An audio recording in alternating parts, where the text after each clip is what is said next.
안녕하십니까. HR리스트 김P입니다. 오늘은 며칠 전에 제가 제 블로그 올린 글을 갖고 좀 말씀드릴 거였는데요 지난 6월 21일 날 왜 과장, 차장, 부장은 사원 대리보다 연봉을 더 많이 받을까요? 이런 글을 제가 올렸는데요. 오늘은 그에 대한 이야기를 좀 나누고자 합니다. 통상적으로 우리가 직업 훈련에 있어서 능력에 대한 기준을 나눌 때 여러 가지가 있는데 대표적인 것이 이제 학력으로 나누죠. 그래서 박사와 고졸, 당연히 그 학력에 따르는 연봉 차이가 크고 그것에 대한 거 수용을 하는 문화고요. 두 번째는 이제 경력에 대한 부분. 경력이 20년 차고 1년 차고 연봉이 같지 않죠. 그래서 보통 학력과 경력 부분으로 이제 수행 능력에 대한 걸 차등하고 그에 따라 연봉을 줍니다. 또 하나 잣대가 있다면은 수행 능력을 학력과 경력뿐만 아니라 회사에서 기대하는 역할에 따라 가지고 직급을 달리해주고 그에 따라서 연봉을 달리하죠. 그런 기준도 하나 있습니다. 오늘은 그 부분에 대해서 좀 말씀드리고자 합니다. 연봉 책정 기준에 대한 기준 당연히 직무 수행 능력에 따라 달라지는 거고요. 좀 큰 화면으로 좀 보도록 하겠습니다. 그리고 같은 직무를 수행하더라도 당연히 능력이 뛰어난 사람이 더 많이 받는 거죠. 그죠? 근데 부서장 입장에서 보면은 구성원이 많아요. 여러 명 있어요. 가령 사원부터 비지책자 부장까지 있다고 가정을 해 보겠습니다. 이런 경우가 좀 드물긴 합니다만은 사원도 있고 부장도 있어. 비직책자. 이 경우 사실 연봉 차이가 크죠. 그런데 연봉 차이가 크다는 얘기는 기본적으로 전제 조건이 수행 능력이 뭔가 다르다는 부분에 대한 것을 전제로 까는 거죠. 그래서 국가에서는 수행 능력에 따른 차등을 나눌 때 여러 가지 기준이 있는데 그와 관련된 것 중에 하나가 2008년도에 한국직업능력개발원의 의뢰로 이정범의 5인이 연구한 자료가 하나 있습니다. 그게 뭐냐면은 기초수행 능력 성취별 개발 성취수 기준에 대한 개발 보고서. 이 안에 따르면은 직업 능력 기초에 대한 수준을 5가지로 구별을 하고 있어요. 5가지로. 한번 보겠습니다. 잘 보이시는지 모르겠네요. 지금 보시는 이 표는 성취 기준에 대한 것을 만들고자 할 때 개념적인 툴을 설명할 때 쓴 자료입니다. 그 보고서 안에. 그래서 이 안에 보면은 등급을 일단 5개로 나눠요. 5개로. 가장 낮은 단계가 1단계, 높은 단계가 이제 5단계인데 1단계는 통상적으로 영어로 좀 편하게 더 이해하기 쉬울 것 같아요. 로잉 단계. 그러니까 기초 지식을 습득하여 타인의 지도 하에서 타인의 도움을 받고서 대응적으로 업무를 할 수 있는 수준. 두 번째 단계는 언더스탠딩, 이해 단계죠. 실무 지식과 기술을 이해하고 아주 부분적인 지도 하에서 업무를 수행하는 수준. 그 다음에 어플라잉, 응용 단계죠. 전문 지식 및 기술을 적용하여 업무와 관련된 기능적 과업 및 이슈를 해결하는 수준. 이 부분은 타인의 도움이 없다는 부분이 지금 차이점이에요. 앞에 하고. 그 다음에 가이딩, 지도. 업무 지식 기술을 응용하여 주도적으로 업무를 수행하고 업무 수행 전반을 감독하여 타인을 지도할 수 있는 수준. 타인을 지도할 수 있는 수준이라는 것이 이 4단계 특징입니다.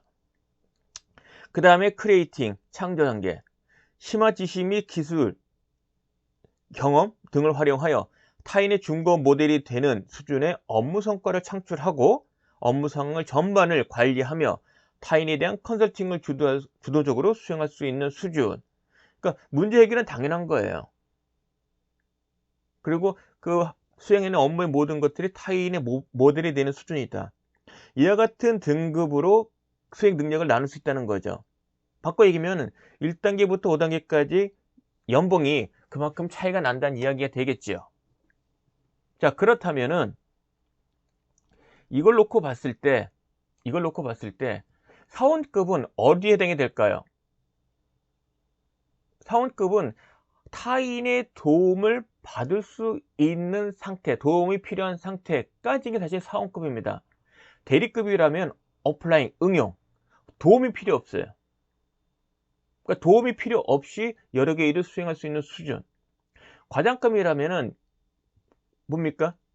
가이딩, 지도할 수 있는, 자신의 그 일을 제대로 하는 것뿐만 아니라 타인을 지도할 수 있는 능력까지 요구된다는 거죠. 그 다음에 차부장급이라면은 당연히 어느 수준 되겠습니까? 과차장 부장이 당연히 가이딩 이상이에요. 4단계 이상.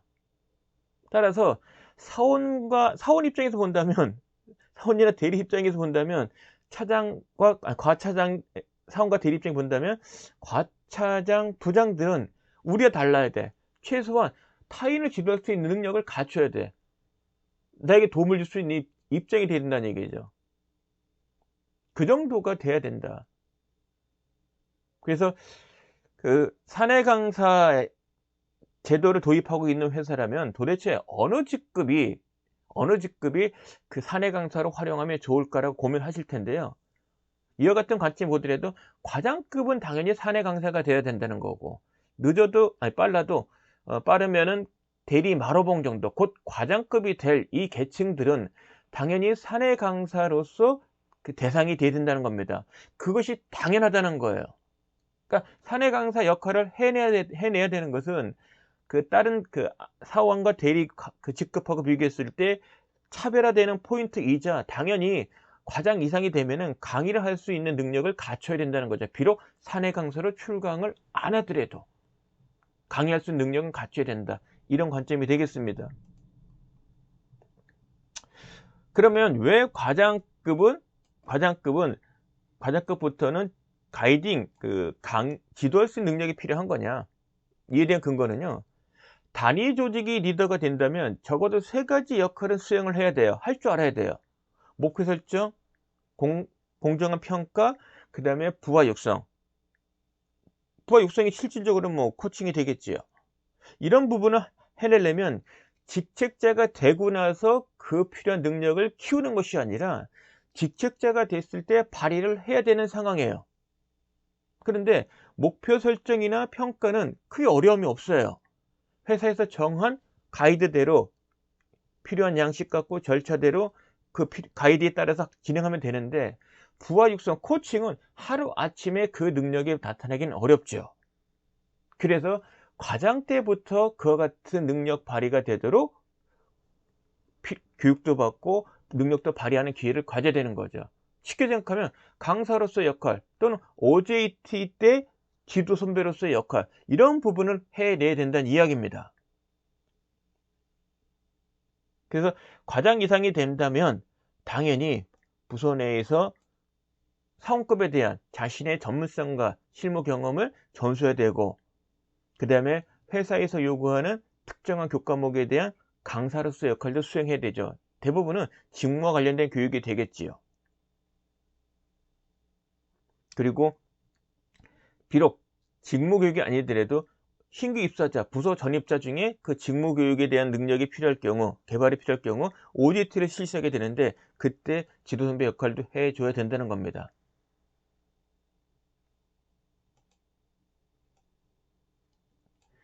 따라서 직무교육 사내 강사 양성 교육의 대상을 뽑는다면 대리 마루봉, 곧 과장이 될 직급 또는 대부분 과장 이상이 적절한데 그 중에서도 과장급이 아닌가 생각이 듭니다. 그 이유는 지금 말씀드린 거고요. 그래서 오늘 설명드린 여러분에게 설명드리고자 하는 이 글의 주제, 왜 과장, 차장, 부장이 사원 대리보다 더 많은 연봉을 받아야 되는가? 왜 받을까? 이 질문에 대한 답입니다. 여러 가지 이유가 있겠지만 통상적으로 그 직무 수행 능력에 대한 기준을 나라에서 만드는데 그 기준에 따라도 한 5가지가 있는 거고, 이해 단계부터 5가지가 있죠. 그러니까 인지, 아는 것과 그 다음에 understanding, 무엇을 아는 것과 그것을 이용을 무엇인지를 설명할 수 있는 정도의 그 뭡니까? 언더스탠딩. 이 부분이 좀 필요한 거고요. 물론 사원급은 1, 2단계에 해당이 되는데 포인트는 타인의 지도가 필요하다는 거고요. 그 다음에 3단계 오프라인 대리급. 도움 없이 일을 수행하는 능력. 근데 가이딩하고 그다음에 크리에이팅 부분은 이제 과장 이상급에 대한 적용이 되는 건데요. 특히 과장급은 가이드에 해당이 됩니다. 지도할 수 있어야 된다. 이런 기준이 있다. 그래서 이런 부분이 그 능력 차이가 있어야 사원 대리들이 우리 과차장 부장들은 좀 우리와 좀 남다르구나 이렇게 인정하는 거고요. 그에 따라 연봉이 좀 차등되는 거 그래 수용되지 않겠습니까? 그래서 여러분에게 오늘 말씀드린 그 주제 부분은 이 동영상을 보신 사원급 대리급이라면 좀 공감하실 거고요. 과장, 차장, 부장님이라면은 조금 그 쓴소리에 해당이 될 수도 있어요. 나만 일 열심히 내 일만 열심히 하면 되지라고 말씀하시는데 뭐 상관없습니다. 하지만 그게 수행 능력 기준상에 봤을 때 낮은 단계에 해당이 된다는 거죠. 과장, 차장, 부장이라면 수행 능력상 보면 좀 높은 그 능력이 발휘돼야 되는 그 계층이에요. 따라서 가이딩 이상은 가야 된다. 그럼 가이딩이 뭐냐? 지도할 수 있는 능력이다. 회사로 치면은 강사로서 역할이다. OJT 때 지도선배 역할이다. 그것을 하셔야 되는데 왜 또 그걸 해야 되느냐? 향후에 직책자, 리더가 되면은 목표 설정과 공정한 평가와 부하 육성이 반드시 요구되어지고 잘 해내야 된다. 근데 목표 설정과 인사평가 같은 경우는 회사 그 시점에 직책자가 된 시점에 해도 늦진 않아요. 근데 부하 육성은 하루아침에 되는 게 아니거든요. 그 훈련을 미리 해야 된다. 그러려면은 과장 때 강사로서 역할을 수행하는 기회를 잡아야 된다. 그렇게 말씀드리고 싶고요. 그렇게 됐을 때 강사로서 나온 선배, 과장들, 차장들, 부장들 보면 남달라. 그래서 저 사람들은 능력이 뛰어나다. 따라서 지금보다 나보다 연봉을 더 많이 받아. 그거 인정하게 되는 거죠. 그런 논리가 필요한 시점이다. 자, 오늘 동영상 여기서 마치겠습니다. 끝까지 들어주셔서 감사하고요. 좋아요, 구독 꼭 눌러주시고요. 널리 전파해 주시기 바랍니다. 그리고 여러분 그 위에 그 사진 보일 텐데요. 여기네. 이 사진. 그 크몽에서 전자책 PDF 파일로 판매를 합니다. 전문 분야 강사로 살아가는 노하우. 오늘 제가 지금 말씀드린 동영상과도 연관이 되고요. 또 같이 그 출간했던 책, 요 종이책, 사내 강사 실무 노하우. 이 책도 지금 말씀드린 가이딩, 과장, 차장, 부장이라면 사내 강사 역할을 해야 된다. 그럴 때 필요한 내용들을 책으로 모은 것들입니다. 특히 그 맨 오른쪽에 있는 전문 분야 강사로 살아간 노하우는 퇴직하고 자신이 경험했던 분야에서 강사로 살아가는 데 필요한 강의 준비, 그 다음에 어떻게 내 컨텐츠 개발해야 되고 어떻게 또 홍보돼야 되는지 이런 부분에 대한 이야기입니다. 저의 실무 경험이기도 하고요. 자, 오늘 여기까지 마치겠습니다. 고맙습니다.